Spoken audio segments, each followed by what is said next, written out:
Hello दोस्तों, आप देख रहे हैं काश्यप ट्यूटोरियल और मैं हूं प्रभाकर आचार्य। और आज मैं उपस्थित हुआ हूं। बहुत सारे लोगों को जिज्ञासा होती है कि संस्कृत सीखने की, तो हम संस्कृत कैसे सीखें। तो मेरा थीम है, मेरा टाइटल है 30 दिन में संस्कृत कैसे सीखें। संस्कृत 30 दिन में कैसे सीखा जा सकता है, ये मैं आपको बताऊंगा। और इसके बाद मैं शुरू करने वाला हूँ वो स्टेप्स बाय स्टेप, मतलब वो जो पहले किस चीज़ से स्टार्ट करना चाहे, क्या हमें सीखना चाहे, ये टॉपिक के साथ में। तो चलिए, 30 दिन में संस्कृत सीखने की योजना, ये इस वीडियो में आप ये देखने वाले हैं। संस्कृत एक प्राचीन और समृद्ध भाषा है जिसे 30 दिनों में बुनियादी स्तर पर सीखा जा सकता है, अगर आप रोजाना नियमित अभ्यास करें तो। नीचे एक सरल और प्रभावी 30 दिन की योजना प्लान दिया गया है। मतलब आप 30 दिन में हम सीख सकते हैं बुनियादी स्तर पर, अगर डेली आप प्रैक्टिस करेंगे। जो उसके स्वर व्यंजन है, मीन्स वर्णमाला का ज्ञान है आपको, उसके नाम सर्वनाम आपको मालूम है, अगर आपने उसका प्रैक्टिस किया है, अगर वाक्य बनाने के नियम आपको मालूम है, तो आसानी से आप संस्कृत बोलना, लिखना या अनुवाद करना सीख सकते हैं। तो सबसे पहला इसमें 3 मैंने पॉइंट्स कवर किया है, जिसमें अगर आप इस चैनल को फॉलो करेंगे, अगर मेरी योजना को आप फॉलो करेंगे, तो पढ़ना, लिखना और बोलना आपको संस्कृत में आ जाएगा। उसके बाद है व्याकरण की प्रमुख बातों को समझना, जैसे क्रिया रूप और संज्ञा शब्द रूप। ये प्रधान होता है। अगर किसी भी भाषा है, खासकर संस्कृत में, तो आपको क्रिया रूप और संज्ञा रूप का बोध हो तो आप आसानी से संस्कृत सीख सकते हैं। सरल वाक्य पढ़ने और बनाने में सक्षम होना, तो अगर आप स्टेप बाय स्टेप आप फॉलो करेंगे तो सबसे पहले पढ़ना, लिखना और बोलना सीखेंगे आप। फिर क्रिया रूप और संज्ञा पे मैं जोर दूंगा, आपको सिखाऊंगा कि कैसे आप संज्ञा रूप बना सकते हैं, क्रिया रूप आप बना सकते हैं। और फिर अगर आपको ये आ गया तो सरल वाक्य पढ़ने और बनाने में आप सक्षम हो जाएंगे। तो चलिए, सप्ताह 1, पहले सप्ताह में 30 दिन का जो पहला सप्ताह है उसमें फाउंडेशन पे हम ध्यान देंगे, अर्थात आधार पे हम ध्यान देंगे। हमारा लक्ष्य रहेगा देवनागरी लिपि से परिचित होना, क्योंकि जो हिंदी भाषा है या संस्कृत भाषा है और भारत के बहुत सारे अन्य भाषाएं जिसकी स्क्रिप्ट जो है, राइटिंग जो है, वो देवनागरी लिपि है, तो उससे आप परिचित होंगे। उच्चारण और सामान्य शब्द सीखेंगे आप यहाँ पे। तो उच्चारण सामान्य शब्द सीखना ये हमारा लक्ष्य रहेगा। तो दिन 1 से 3 में आप क्या करेंगे, 1 से 3 दिन में आपको क्या करना चाहिए। तो देवनागरी वर्णमाला सीखें, अर्थात स्वर, जो स्वर है और व्यंजन है उसका ज्ञान आप प्राप्त करें। और आ इत्यादि, ये जो स्वर व्यंजन है, स्वर है और व्यंजन क से लेके ह तक ये व्यंजन है, ये इसका ज्ञान आप प्राप्त करें। उसका उच्चारण सीखें, उसको कैसे उच्चारण करना है, कैसे लिखना है, इसका ज्ञान प्राप्त करें। दूसरा, सरल शब्दों को लिखने और पढ़ने का अभ्यास करें। तो पहले आप अक्षर का ज्ञान प्राप्त कर लें, उसका उच्चारण देख लें, इसके बाद सरल शब्दों को लिखने और पढ़ने का अभ्यास करें। फिर अगर आपको ज़्यादा हेल्प चाहिए तो काश्यप ट्यूटोरियल आदि जैसे संसाधनों का उपयोग करें। तो काश्यप ट्यूटोरियल आदि जैसे संसाधनों का उपयोग कर सकते हैं आप सीखने के लिए, आप उच्चारण के लिए और श्लोका इत्यादि पढ़ने के लिए। दिन 4 से 7, 1 से 3 दिन में आपको क्या करना है मैंने आपको बता दिया। अब 4 से 7 दिन के अंदर आपको क्या करना चाहिए। तो मूल शब्दावली शुरू करें, अर्थात संस्कृत जो मूल शब्द है, जैसे देवस्य हो गया या देवेन हो गया, रामस्य हो गया, तो इसके मूल शब्द को जानें। तो मूल शब्द संग्रह करना शुरू करें, आप पढ़ना शुरू करें। पारिवारिक शब्द, अर्थात जिस शब्द से आप परिचित है, ज़्यादा से ज़्यादा उपयोग किया जाता है, उस शब्द का ज्ञान प्राप्त करें। संख्याएं होती है 1 से लेकर 100 तक, उस संख्याओं का ज्ञान प्राप्त करें कि संस्कृत में इसे क्या कहा जाता है। फिर नाम, जिसे नाउन हो गया, नाम, सर्वनाम, सामान्य क्रियाएं को जानें। जैसे संज्ञा में आप देखें मातृ पितृ, जिसे माता या पिता शब्द बनता है, उसका मूल शब्द मातृ है, पितृ है। बालक, जल, भोजन इत्यादि, इसे संज्ञा कहते हैं। आप संज्ञा से मुझे ये ज्ञान है, मुझे ये अनुभव है और ये लग रहा है कि आप संज्ञा और सर्वनाम में भेद जानते हैं। तो मातृ पितृ, बालक, जल, भोजन, ये संज्ञा हो गया। सर्वनाम अहम, जिसे हिंदी में कहते हैं मैं। त्वम, जिसे हिंदी में कहा जाता है तू या तुम। सह, जिसे हिंदी में कहा जाता है वह, जो पुल्लिंग का बोधक होता है। ये सर्वनाम के शब्द हो गए, सर्वनाम हो गए। सर्वनाम के और भी भेद है, लेकिन कुछ कुछ मैंने आपको शब्द दिया है। क्रिया जैसे पठति, खादामी, चलती इत्यादि, इसे क्रिया कहते हैं। तो इसका ज्ञान प्राप्त करें। फिर वाक्य संरचना सीखें कि वाक्य कैसे बनाया जाता है। तो वाक्य अगर आप देखेंगे किसी भी भाषा में तो ये प्रधान होता है। तो कर्ता अर्थात सब्जेक्ट प्लस कर्म अर्थात ऑब्जेक्ट और प्लस क्रिया जो वर्ब हो गया, ये फॉर्मेशन होता है। पहले कर्ता होगा, फिर कर्म होगा, फिर क्रिया आएगी। तो ये वाक्य संरचना सीखे। छोटे छोटे वाक्यांशों का अभ्यास करें, छोटे छोटे वाक्यों को पढ़ें। जैसे अहम गच्छामि, यहाँ पे दो शब्द है, आप देख सकते हैं।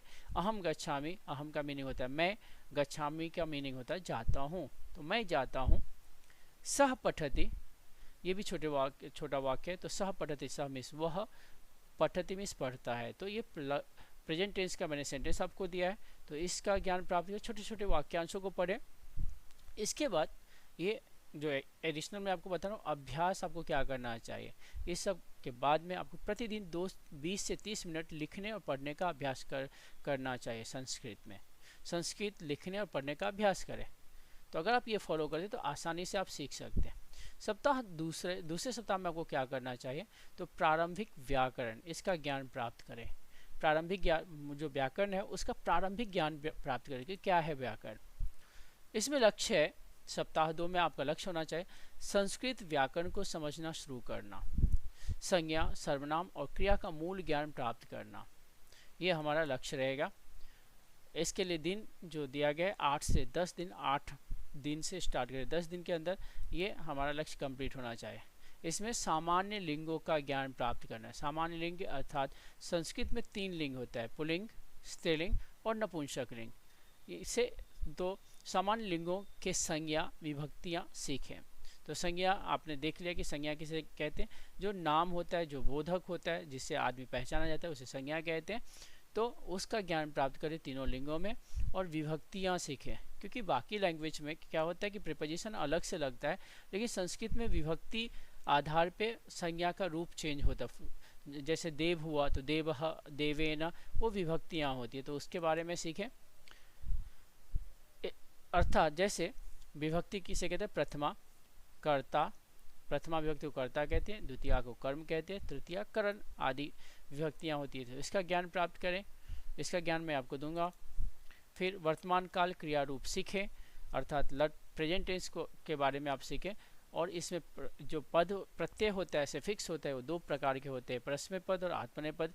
इसका ज्ञान प्राप्त करें। तो ये सीखना आपको प्रारंभ कर देना चाहिए। क्रिया रूप एग्जाम्पल आप देख लीजिए। वर्तमान काल में धातु रूप जैसे गम है और गच्छामि, मैं जाता हूँ, इससे प्रत्यय लगने से ये रूप बनता है। तो ये इसका ज्ञान प्राप्त करें। दिन 11 से 14 दिन के अंदर आपको क्या करना चाहिए, तो उचित कर्ता क्रिया के साथ सरल वाक्य बनाने का अभ्यास करना चाहिए आपको। तो उचित कर्ता मतलब अगर कर्ता स है तो उसके साथ में क्रिया क्या आएगी, तो पठति, लिखति, गच्छति इत्यादि। तो इसको उचित क्रम में आप वाक्य बनाना शुरू करें। प्रारंभिक संधि नियमों का परिचय दें। प्रारंभिक संधि जो है उसका नियम जो है उसके बारे में जाने की। प्रारंभिक संधि अर्थात हो गया अ प्लस अ तो आ हो गया, आ प्लस ई तो ए हो गया। तो इस संधि का ज्ञान प्राप्त करें। शब्द रूप और धातु रूप कंठस्थ करें। अगर जैसे जैसे आप स्टेप बाय आगे जाएंगे तो शब्द रूप और धातु रूप को आप कंठस्थ करें, अर्थात याद करते जाएं। जो रामः रामो, रामाः रामम, रामो रामान, ये शब्द रूप हो गया। और धातु रूप पठति, पठता, पठन्ति इत्यादि, इसे धातु रूप कहते हैं। सप्ताह 3, इसमें विस्तार पे ध्यान दें, एक्सपांड करें आप अपने ज्ञान को। वाक्य निर्माण और अभ्यास, इसमें वाक्य निर्माण और अभ्यास पे आपको ज़्यादा से ज़्यादा ध्यान देना चाहिए। इसका लक्ष्य रहेगा शब्दावली का विस्तार। जितने शब्द आपके पास में ज़्यादा इकट्ठे होते जाएंगे, आपको ज्ञान होता जाएगा, उतना आसान हो, उतनी आसानी से आप जो है वाक्य को अनुवाद कर सकते हैं, आप वाक्य बोल सकते हैं। व्याकरण पर पकड़ बनाए, वाक्य बनाना सीखें, अनुवाद करना इत्यादि, इसमें हमारा लक्ष्य होना चाहिए। जिसके लिए दिन फिक्स किया गया है 15 से 18 दिन के अंदर आपको क्रिया के अधिक रूप जाने। भूतकाल अर्थात क्रिया के रूप हो गए, मैंने आपको पहले में बताया कि वो लट लगा प्रेजेंट टेंस का, तो बाकी लकार पास्ट टेंस, फ्यूचर टेंस, इसको भी जाने। तो भूतकाल लंग लकार जिसे कहते हैं, आज्ञार्थक जिसे इंपरेटिव मूड कहा जाता है, आज्ञा देने के लिए, इत्यादियों को सीखना चाहिए आपको। अपने शब्दकोश में 50 से 100 शब्द और जोड़े। तो 50 से 100 और शब्द जोड़े, भोजन, प्रकृति, भावनाएं आदि जो हमारे रेगुलर प्रयोग होने वाले शब्द है उसको याद करते जाए। आप जोड़ते जाएं और उसका प्रयोग करते जाएं, क्योंकि याद करना ही काफ़ी नहीं है, उसका प्रयोग जितना करते जाएंगे आपको उतनी आसानी होगी। वाक्य बनाना, 2 से 3 शब्दों के वाक्य से 5 से 6 शब्दों के वाक्य तक बढ़ना। मतलब आपका एम होना चाहिए कि जब मैं वाक्य बनाना शुरू करूँ तो 2 से 3 शब्द होने चाहिए, और जैसे जैसे आप अभ्यास होते हैं, आप एक्सपर्ट होते जाएंगे, तो आपके वाक्य में 5 से 6 शब्दों का भी प्रयोग होना चाहिए। उदाहरण है रामः वनम गच्छति, तो यहाँ पे 3 शब्द है, रामः पहला है, वनम दूसरा और गच्छति तीसरा शब्द है। फिर दूसरे वाक्य में देखिए गुरु शिष्याय पुस्तकम ददाति, तो यहाँ पे 4 शब्द है, गुरु शिष्याय पुस्तकम ददाति। तो पहले वाक्य का मीनिंग है रामः वनम गच्छति, अर्थात राम वन को जाता है, गुरु शिष्याय पुस्तकम ददाति, अर्थात गुरु शिष्य को पुस्तक देता है और देते हैं। 19 से 21 दिन के अंदर आपको क्या करना चाहिए, सरल हिंदी संस्कृत और संस्कृत हिंदी वाक्यों का अनुवाद किया, मतलब हिंदी से संस्कृत में और संस्कृत से हिंदी में अनुवाद आपको करने का अभ्यास करना चाहिए, और वो आसान वाक्यों, आसान जो सरल वाक्य हैं उनका ही प्रयोग करना चाहिए। छोटे संस्कृत अंश जैसे सरल कहानियाँ या श्लोक पढ़ना शुरू करें, जैसे हितोपदेश के कहानी हो गए, पंचतंत्र के जो कहानियाँ हैं उसको पढ़ें, श्लोक इत्यादि पढ़ने का प्रयास करना चाहिए। अनुवाद अभ्यास, हिंदी और संस्कृत का अनुवाद आपको प्रयास करना, अनुवाद मीन्स ट्रांसलेशन हो गया। छोटे छोटे गद्य या कहानियाँ पढ़ें, जैसे पंचतंत्र की सरल कहानियाँ। सप्ताह 4 प्रयोगात्मक अभ्यास, प्रयोगात्मक मीन्स प्रैक्टिकल जो है ना एक्सरसाइज आपको करना चाहिए। इसमें हमारा लक्ष्य होना चाहिए पढ़ने, लिखने और बोलने में संस्कृत का प्रयोग करें। इसके लिए दिन निर्धारित किया जाएगा 22 से 25 दिन। इसमें सरल श्लोकों को याद करें और समझें, जैसे भगवद गीता के श्लोक इत्यादि को पहले पढ़ना सीखें, याद करें और उसका अर्थ समझने की कोशिश करें। फिर छोटे गद्य लिखना शुरू करें, जैसे आत्म परिचय हो गया, सेल्फ इंट्रोडक्शन, ये छोटे छोटे वाक्य आप लिखना प्रयोग कीजिए। दैनिक दिनचर्या, डेली रूटीन है, उसको संस्कृत में लिखना शुरू करें। संवाद अभ्यास, भवतः नाम किम, मतलब आप कन्वर्सेशन करें, एक दूसरे से अभ्यास करें। आप टीचर से अभ्यास कर सकते हैं, पढ़ाने वाले के साथ में अभ्यास कर सकते हैं। जैसे यहाँ पे पूछा गया भवतः नाम किम, अर्थात भवतः मिस होता है आपका नाम, किम मिस क्या है, आपका नाम क्या है। तो दूसरा आंसर जो देगा आपको, जैसे एक एग्जाम्पल है कि मम नाम राहुल, अर्थात मेरा नाम राहुल है, मम्मी से होता है मेरा नाम राहुल। दिन 26 से 30 दिन के दौरान आपको संस्कृत समाचार देखें या सुने। इसके लिए आप सुन सकते हैं संस्कृत भारती वीडियो, तो इसमें आप संस्कृत संवाद, आप समाचार सुन सकते हैं, या फिर जो संस्कृत में कन्वर्सेशन है उस पर को सुन सकते हैं। उससे जितना आप सुनेंगे उतना आप पारंगत होते जाएंगे, एक्सपर्ट होते जाएंगे। फिर शिक्षक भाषा साथी के साथ बोलने का अभ्यास करें, या व्हाट्सएप पे आप का भी प्रयोग कर सकते हैं। तो शिक्षक साथी के साथ बोलने का अभ्यास करें, शिक्षक के साथ या साथी के साथ बोलने का अभ्यास करें, या व्हाट्सएप का उपयोग करें। साथ ही साथ श्रवण व अभ्यास, संस्कृत समाचार जो डीडी न्यूज़ पे आता है, प्रसारण किया जाता है, उसको सुने, तो उससे संस्कृत में आपको शब्द जो है ना आप यूज टू होते जाएंगे, आपको आसानी होगी समझने में। इसके अलावा दिन में 5 से 10 मिनट संस्कृत बोलने का अभ्यास करें।